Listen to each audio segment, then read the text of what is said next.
This country has some of the most educated people, trained at great expense by the people out there who are catching hell on the downside of society. They look to you. They trained you. They sacrificed for your education. You went to some of the best schools. You acquired the best qualifications. You owe them a debt. What are you doing for these people? When you sit in your office, and do you think about them? Creatures of flesh and blood catching hell at the margins of this economy. What do you think? What do you say about them? Every day, every minute of the day, what is it that you do that improves their lot? That's the question that should engage all of us. Educated people like yourselves, population of about 2.4 million, endowed with so much wealth. If the economy is not performing, it means the intelligentsia of the country has failed, and has failed miserably. We all must admit to this collective failure, in my humble view. We have failed. This country shouldn't be where it is. This country shouldn't be in debt. There's no way. It is unjustifiable. I cannot, by the life in me, understand why we are where we are. I cannot. I refuse to embrace this unpleasant reality. I refuse. I am a persistent objector to this conventional and mundane existence. And so if we accept that we have failed this country, all of us, because we thought that diamonds are coming, they will keep the revenue from the diamonds will keep coming, and whatever else, it's always going to flow. Over the years, if you've been there for a long time, you must hold yourself guilty. It's a mea culpa. Because it means you have been complicit in the failure. You've contributed immensely. And that's why perhaps people are saying you should be fired. Because they are saying, we shouldn't be here. We have educated people. They have been there. What have they done? Before we dive into this groundbreaking speech, let me paint the scene for you, loud and clear. President Duma Boko of Botswana just unleashed a fierce, no-holds-barred lecture to the nation's top government officials. And make no mistake, he came to shake the foundations. With urgency, reform and accountability as his battle cry, Botswana's new president demanded a total reset of the nation. He declared, with unshakable resolve, that the country teeters on the edge of economic ruin, and only bold, radical action will drag it back from the abyss. In a commanding 60-minute briefing, President Boko laid down the law. Botswana must transform or be left in the dust of history. From digital infrastructure to healthcare reform, he thundered that the era of business as usual is dead and gone. This is a war room, not a workshop, he charged, demanding military-level precision from every official in the room. Now let's listen to this bold lecture and soak in the courage of Botswana's trailblazer. First question is, are we properly suited to the demands of the positions that we occupy? And that's a broad but profound question. You may be suited, and I encountered this when I was looking at competence to become a judge. There are some great lawyers, brilliant folks, very good lawyers, but who could not survive as judges because they don't have the temperament, the judicial temperament. It's not just about knowing the law, reading the law books.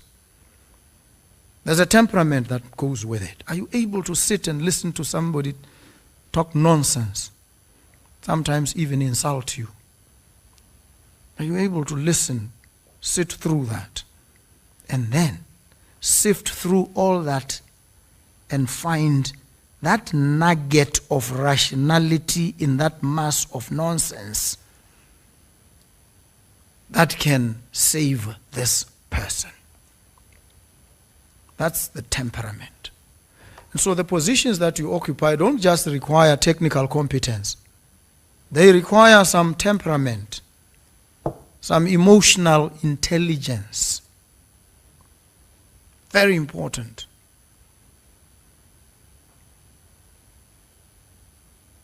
And sometimes we lack this, or we fall short. And when we do, we need to be conscious and raise ourselves to the required levels. So the temperament is critical as well. And that temperament requires us to have the capacity to hear, to listen, to hear what people are saying, and to heed the advice that comes from them. Because a lot of the times you find accounting officers display the temperament of evading and avoiding. Sometimes you face up to issues and you become very honest. And sometimes when you appear before these folks, you must tell them, this is not my remit. Mine ends here. I don't take policy decisions, I implement. I don't pass judgment. I execute what I have to execute. And so if you are asking me questions that require some judgment call, please go and ask the relevant people, not me. I'm here to account for the figures that you see in front of you. Whether people had to travel or not, somebody takes that decision. It's not my call. They traveled. This is the amount. You will make up your own minds about whether that was justified or not. Here, my job is to tell you and speak to these figures and these events. Their justification, go and engage elsewhere. It's a very fair response. Don't get carried away. Don't get intimidated. Simply account. And you do that by tracing everything back to the source of the authority and whether that authority has been exercised properly or at all by yourself and your charges. Questions of a policy nature, high policy. High policy, actually by law, high policy, there's a legal authority from this jurisdiction. High policy is for the president. Matters of high policy are for one person and one office only, and that is the president. And that's the law. So any person who wants to venture into that space must then engage with the occupant of that office at any given time. It's not your business. So you can't be crucified for it. So you must be able to understand what it is that you can account for and what it is that falls outside the scope of your authority, and you must state upfront, this is not for me. I'm afraid, go elsewhere. It's a fair answer. So I see many getting bogged down on issues and venturing opinions. No, you're not there to give an opinion. In court, opinion evidence is also very limited. People who can give opinions, first you justify why you must give the opinion at all. What qualifies you? You say, I'm an expert. We test you then. Why do you think you're an expert? It's not everybody who claims expertise who's an expert. So sometimes you get yourself into unnecessary trouble by straying into territory that does not belong to you. Because some excitable inquisitor is trying to engage you and sidetrack you. Stay on course. Stay on quest. That's what you do.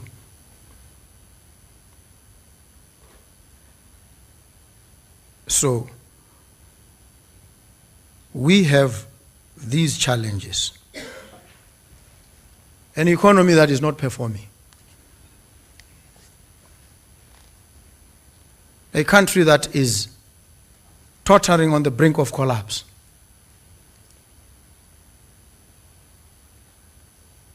Upper middle income by description has the advantage of stability and predictability and all these. Yet it is not performing well. Why? On many indicators, this country has some of the most educated people, trained at great expense by the people out there who are catching hell on the downside of society. They look to you. They trained you. They sacrificed for your education. You went to some of the best schools. You acquired the best qualifications. You owe them a debt. What are you doing for these people? When you sit in your office, and do you think about them? Creatures of flesh and blood catching hell at the margins of this economy. What do you think? What do you say about them? Every day, every minute of the day, what is it that you do that improves their lot? That's the question that should engage all of us. Educated people like yourselves, population of about 2.4 million, endowed with so much wealth. If the economy is not performing, it means the intelligentsia of the country has failed, and has failed miserably. We all must admit to this collective failure, in my humble view. We have failed. This country shouldn't be where it is. This country shouldn't be in debt. There's no way. It is unjustifiable. I cannot, by the life in me, understand why we are where we are. I cannot. I refuse to embrace this unpleasant reality. I refuse. I am a persistent objector to this conventional and mundane existence.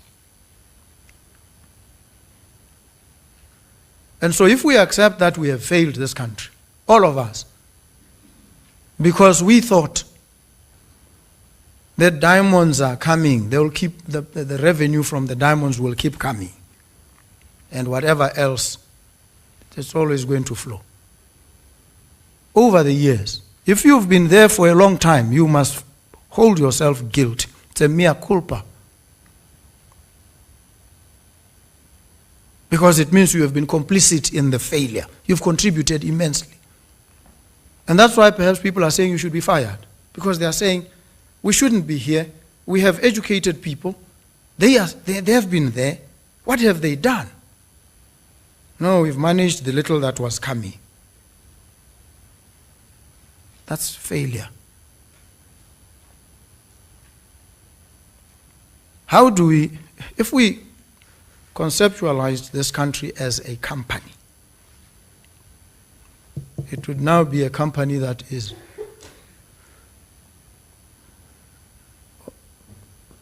to be placed under liquidation. It's a collapsing company. And if you want to turn it around, you must come with a turnaround strategy. You're not just going to inherit it and run it as it has been run. No, it can't happen. It would be the height of folly if we tried that. It can't happen. We can't do the same things that have brought us where we are. Because the best they can do is to keep us where we are. And we don't want to be where we are. So everything, pretty much, that we have done, we need to cast aside and rethink. Come up with new strategies, new ways of doing things. We must be born again. We must die as who we were yesterday and before. To be reborn, a different breed and species, that now carries the agency of taking this country higher. So all the conventional theories you've read from books, neoliberal economics, reject that nonsense. It doesn't work. It hasn't worked. Forget it. I assert this and I assert it intransigently. But it doesn't work. The Washington consensus is absolute nonsense. Don't come to me and tell me government must not get involved in the arena of production. No. I don't care from what school of economics you get it from, Chicago school, whatever. No, it's absolute nonsense. It hasn't worked. And it will not work here. So let's try something we may even not know. Because the knowledge economy is an experimental economy, given to vigorous adjacent experimentation. Otherwise, let's cut our losses and just disband. We can't. We can't sit here and spew out the same theories that have failed. We've got to be radical and transformative in how we approach our situation. So we've got to build wealth, not for now, but also for generations that are coming. We have failed. These diamonds, the diamond boom of the 80s, should have created for us a buffer, impregnable. They didn't. That diamond boom came and went. Now we are in a diamond slump. We are down in the gutter. What do we do? These are the challenges that we face. We have to engage around these issues.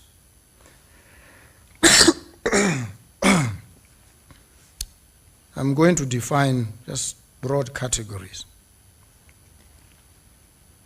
One program that I put at the forefront is the digital economy.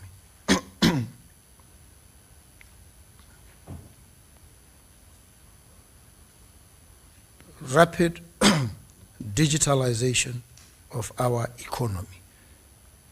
It's inescapable. Should have happened way back.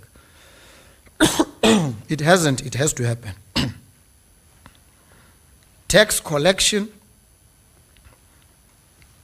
issuance of driver's licenses, issuance of passports, national ID cards, every aspect of this economy must be digitalized. It's critical, vast, and others in that space. You carry a heavy burden and responsibility. And in relation to this, you dare not fail. We as a country dare not fail, because it will sink us, it will sink this country.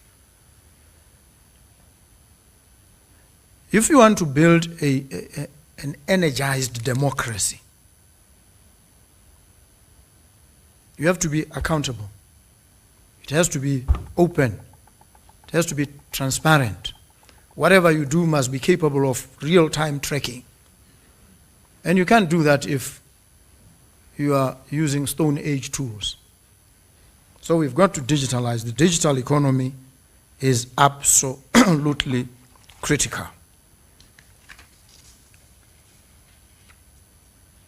The second that I highlight is to turn this country into the best logistics hub in the SADC region.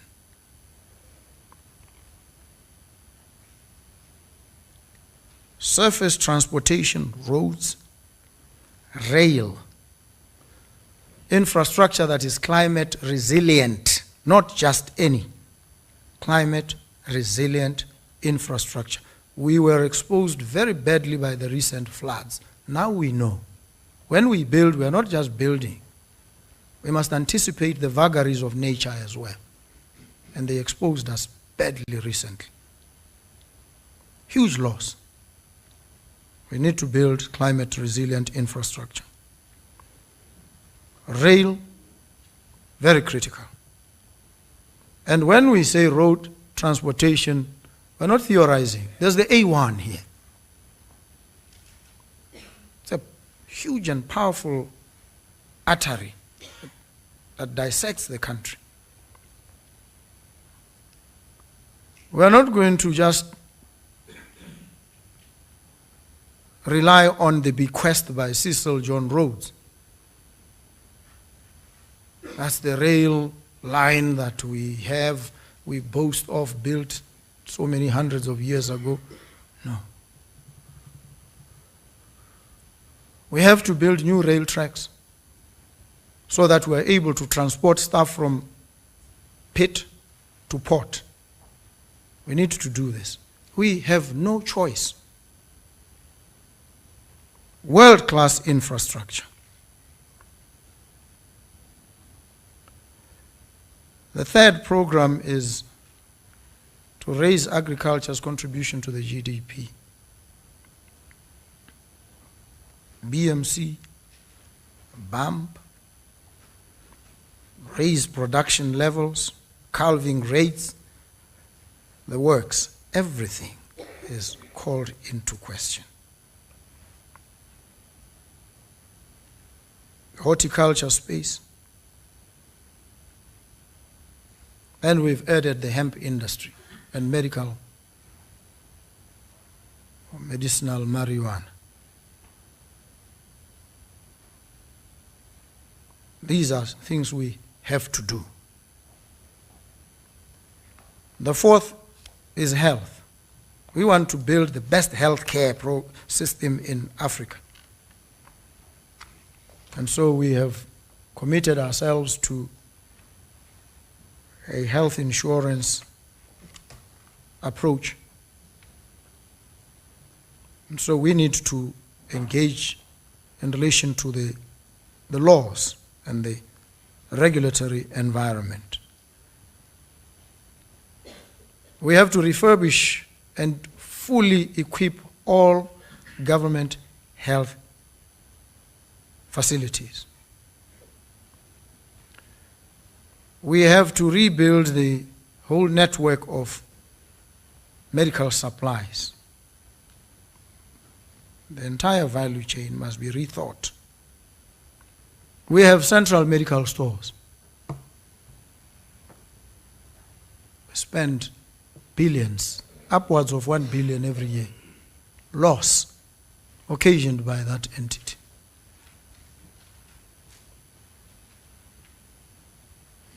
You know, in a book written by Friedrich Engels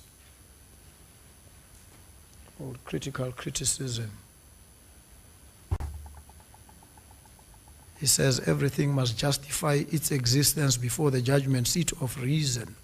Otherwise, it must give up that existence. Central medical stores must either justify its existence or give up that existence. I make this assertion very, very solemnly and very firmly.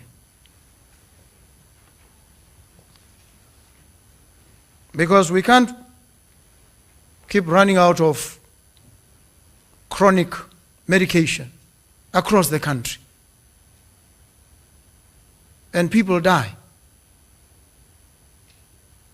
We can't. It is unjustified. It's an untenable situation.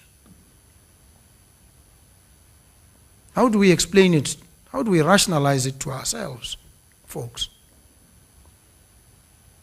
So the approach that we've taken, and I know what happens. I've litigated around matters involving central medical stores. There's theft, a whole consignment of chronic medication is caught somewhere, becomes an exhibit, goes to Memarate, it's kept there, the case drags in the courts, the expiry date comes and goes, and it's a huge loss. Central medical stores. And what have I heard? Nothing creative, nothing new. Same old. Oh, CMS, let's fund it. It doesn't work. It shouldn't work like that. It is completely unreasonable. So we're going to have to rethink very quickly. Some of these things are not going to allow us to theorize and hold workshops. We're going to have to hit it on the trot. It's important for us to appreciate this. We will make mistakes in the process, but I'd rather make those mistakes. Somebody was asking me when I was mooting a certain decision, says, but we'll get sued. I said, yeah, let us get sued. I'd rather fight this case in court and in the meantime have people's lives saved than sacrifice their lives in order to appease whoever it is. I'll rather fight it in the courts. Not afraid of getting sued. I've sued and been sued myself. So what is the problem? What we've said we will not do is to litigate unreasonably. But we are not going to get freaked out at the threat of a case in court. No. We have to do what is right for the people and for the country. I was just using Central Medical Stores as an illustration. The second program that I flag is the education system, a transformation. Almost a complete overhaul.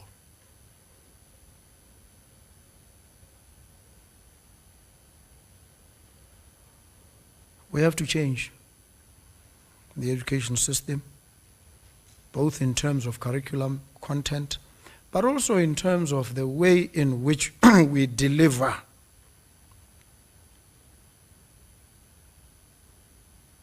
Learning.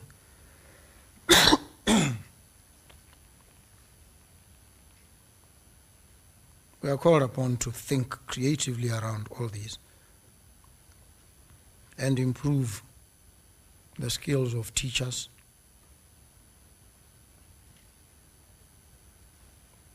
There's a whole debate raging right now that interventions that are underway. But all these must operate on the back of the digital economy. Otherwise we will fail. The next project, the sixth, is these 100,000 houses that we have to build.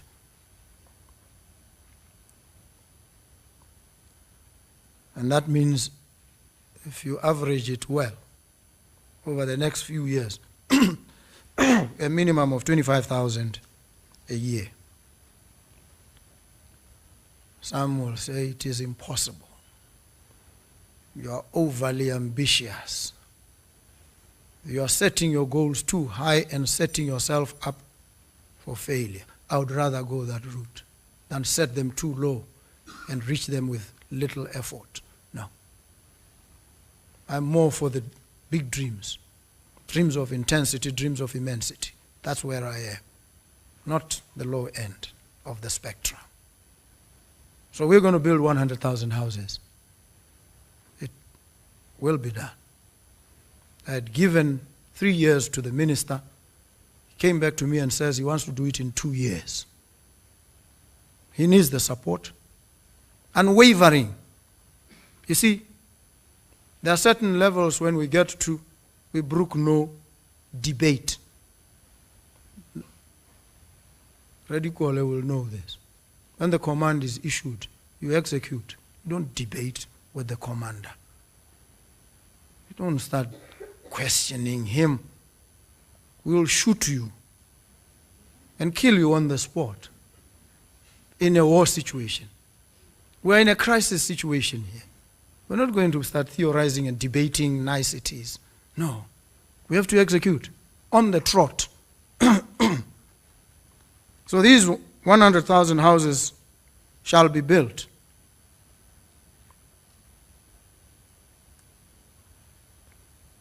The next is the energy and water sufficiency and full distribution. To run all these, we need to be self-sufficient in energy. You look at BPC right now. They have entered into power purchase agreements running into billions. Totally inexplicable, unjustifiable. It is difficult to understand what people were thinking. But then it is difficult to understand many things about how BPC and that space has been managed. It is difficult to understand Murupule B right now. Especially if you are told that the Chinese government advised us and said, whatever you do, don't deal with this company. And what do? Typical us. We do exactly that which we are being advised not to do. We get into serious trouble, we turn to the Chinese, they look at us. In law, they call it voluntary assumption of risk. Volenti non fit in iuria. You voluntarily assumed this risk. You must bear the consequences.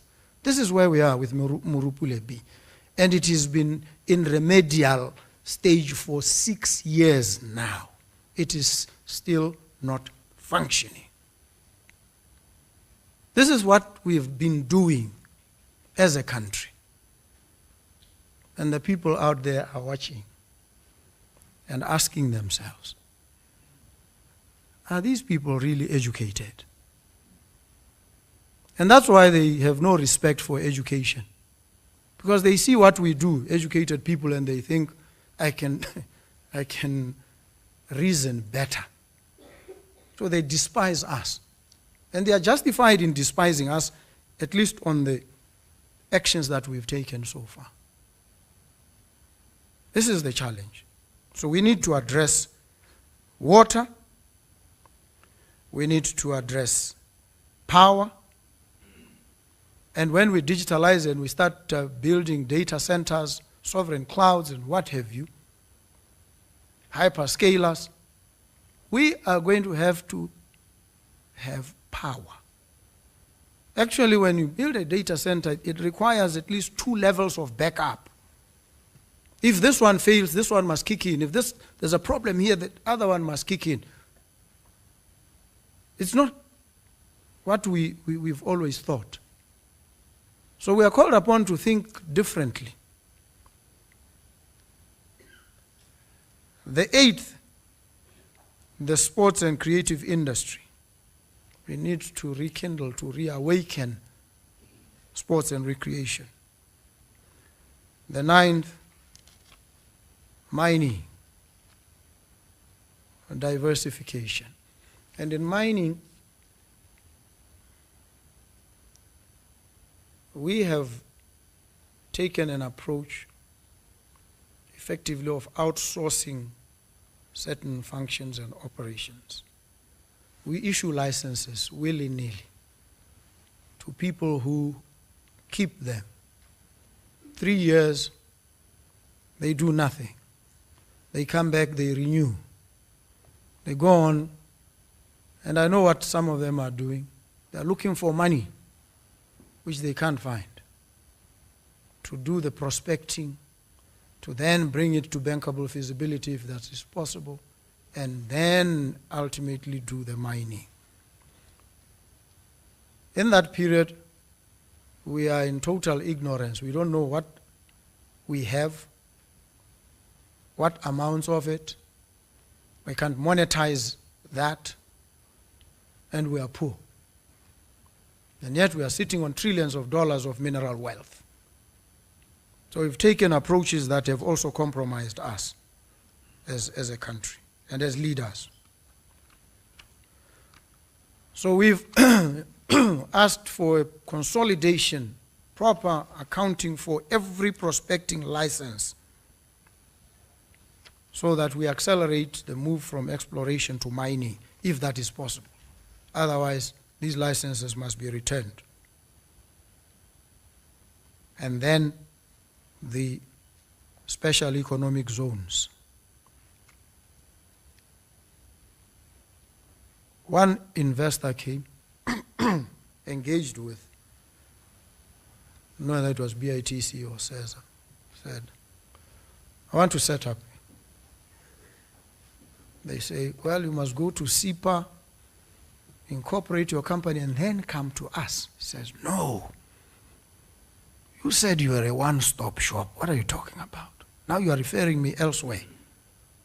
I thought I come here and everything happens here. And you realize that there's a misalignment. We need to start realigning. I was talking to some investor who was operating in Mauritius. Says to me, the environment you have, which is not ideal, less than ideal, is actually much better than Mauritius. Much better. I said, how? I thought Mauritius was way ahead. I said, no, Mauritius markets very well. But at the practical level, there are challenges. To incorporate a company, you have to go all the way and have approval from the, I don't know whether it's the Deputy Prime Minister. And that takes months. So at least in your case, it can be done very quickly. I said, wow. Can you then move your operations from Mauritius to here? He says, yes. That's what we've come here to explore. And they say, actually, if we are successful, expect an influx of companies operating in Mauritius to come here. So we must expect that influx, prepare for it so that we are able to onboard and have this environment that welcomes. So we need to look at all these entities, CESA, SPEDU, BITC, Stock Exchange, and establish a national value proposition so that we ensure immediate offtake of investments. So we're going to have to establish collaborations. Right now you hear diamonds are not being sold. What do you mean diamonds are not being sold? What is the story? Are there no interested buyers? There are. I asked ODC, called them in the middle of the night because I was angry. Said, I want you here now, 12, midnight. Then I calmed down and said, come at 10 tomorrow. And they came at 10. Came with a stack of slide presentations to give to me, a whole bunch. So I ran through them quickly. I listened to the presentation. And I said to them, you see, between me and you, I have the advantage because I'm ignorant. And it is my ignorance that is the advantage. I don't know anything about diamonds. You know everything. And whatever strictures and constraints you have in your minds, I don't have. So I approach this thing fresh. Why are you not selling diamonds? Gives me a whole story. Said, you have mortgaged yourselves to one model of evacuation. You are using auctions. You were set up to be different from De Beers, to give us something different to compete in this space. But you haven't. What is the problem? So the problem is not that diamonds cannot be bought. It is that we've tied ourselves to a single band spectrum in relation to how we operate in this space. It's important for us to acknowledge these weaknesses. So the country doesn't have money, but it has diamonds, and we can't sell. Doesn't make sense to me. So What does all this outline mean to you? Takes us to the problem always, procurement. You want to construct a hospital. That's the project.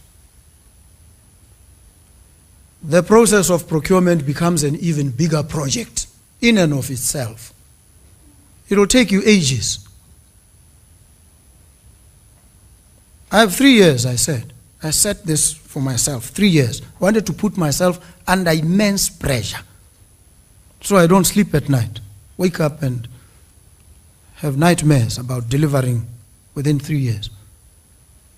And I'm not going to wait 5 years for a procurement process. No, I'm not going to do that. This must be understood. The ringtone is not even sexy, brother. just calming him down. But we have a problem, folks. It takes ages to get things done. And when they are done, it's at huge cost. I was told, rumor that reached me, is that there's some piece of equipment that was procured for Princess Marina. The same piece of equipment had been acquired by Bamaleti Lutheran Hospital for a certain amount. Exactly the same piece of equipment. Now, when it is sold to Princess Marina, it is at more than double the price. And it is being procured. Something is wrong, clearly. You can't say you don't know. Well, it was procured just next door at half the price. Why are you buying it at twice the price? Are you serious? What are the consequences then? Because the problem with all of us maybe is because there are no consequences to some of these staggering failures and indiscretions. And they occasion a huge loss. And then we complain there's no money. We are struggling to pay salaries. But we are siphoning, we are wasting the money. This is the problem. And so you have opportunistic players. Politicians will ride on the bandwagon and start firing salvos at you. But you invite their opprobrium sometimes. We need to do things in a manner that we can justify. I can stand in public and defend any decision I've taken or I will take. Because I take these decisions expecting fire. And I live in that range of fire. I live there. The wild lands of controversy, fire, fighting, I'm there. That's my domicile. And when I take these decisions, I think them out. And if I realize I've made a mistake, I'll stand publicly and say, yeah, I erred here. I was acting in good faith, honest but mistaken belief. But some of these are completely unjustifiable. This is what we face as government, all of us as accounting officers. So in relation to all these projects that I've outlined, we're going to have to move with speed. We're going to have to be very agile. So your tender process is not going to work.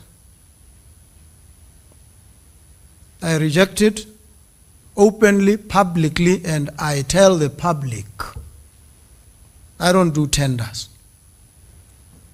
It's not going to work. In the traditional manner in which it was done, it is fraught. It's a seedbed for corruption.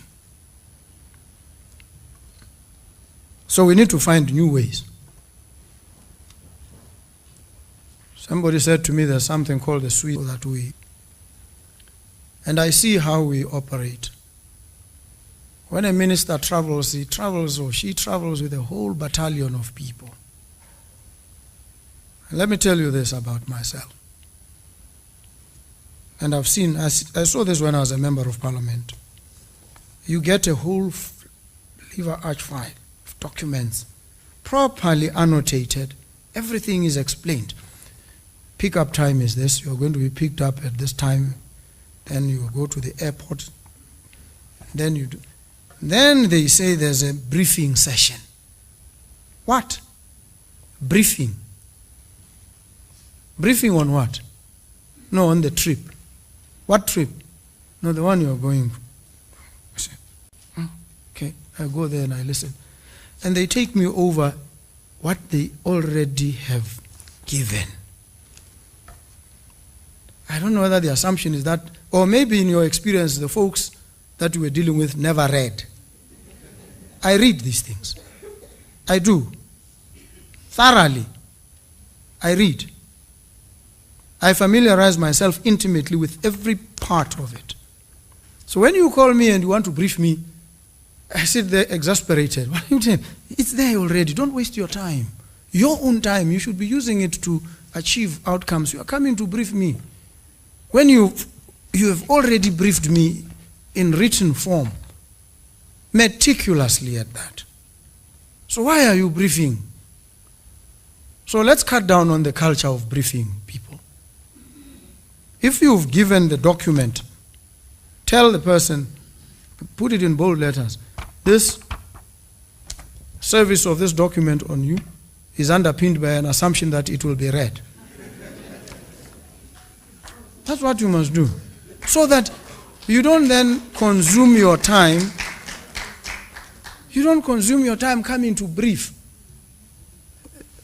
Mr. Kue there and his team came to brief me. I said, what?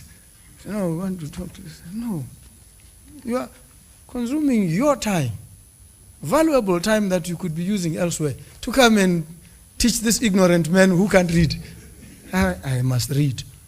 If I can't read these things, then perhaps I have no reason to be sitting here.